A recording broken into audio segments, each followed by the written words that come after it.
अस्सलाम वालेकुम दोस्तों, मां जो पंहिंजो काज़ी अब्दुल सत्तार अवां ॾिसी रहिया आहियो मुंहिंजो यूट्यूब चैनल सत्तार काज़ी व्लॉग्स।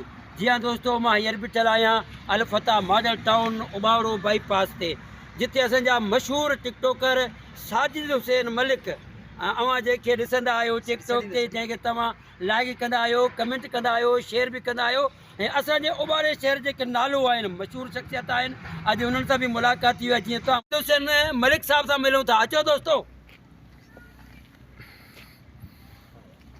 बिल्कुलु बाबा, ख़ुशि आहियो? ॿियो ख़ैर तयारु साईं? असांजा ही टिकटॉकर मशहूरु टिकटॉकर आहिनि साजिद हुसैन मलिक साहब। अवां जा टिकटॉक ॾिठा हूंदा।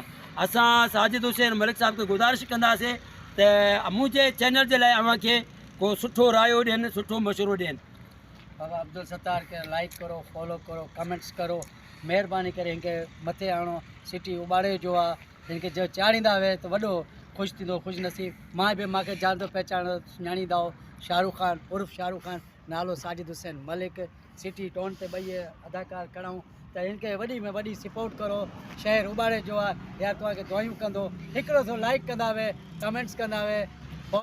वरी महिरबानी साजिद हुसैन मलिक साहब असांजा मशहूरु टिकटॉकर आहिनि। साईं जो चवणु आहे त असां ज़ाहिर आहे जीअं हीउ भाऊ आर्टिस्ट आहे, तीअं मां बि आर्टिस्ट आहियां। मुंहिंजा बि सिंधी टीवी ते अवां ड्रामा बि ॾिठा हूंदा ऐं KTN ते बि ड्रामा ॾिठा हूंदा।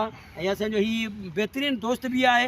तक़रीबन असां 1990 खां वठी असां स्टेज ड्रामा बि कया। भाऊ जेको आहे बहितरीनु डांसर बि आहे।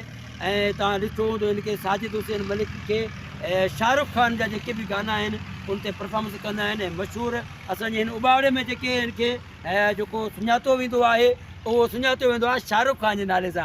त दोस्तो, मां अव्हांखे पंहिंजो नेक्स्ट वीडियो जे लाइ अव्हां खां वठंदुसि इजाज़त। ऐं मुंहिंजे वीडियो खे तव्हां लाइक कयो, शेयर कयो, कमेंट कयो ऐं मुंहिंजे चैनल खे सब्सक्राइब कयो।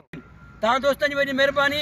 ऐं असांजो हीउ वीडियो जेको आहे ॾिसो, इन ते लाइ जेको आहे कमेंट बि कयो, शेयर बि कयो, लाइक बि कयो। ऐं नेक्स्ट वीडियो जे लाइ असां ॿिन्ही दोस्तनि खे ॾींदा इजाज़त। अल्लाह वाही।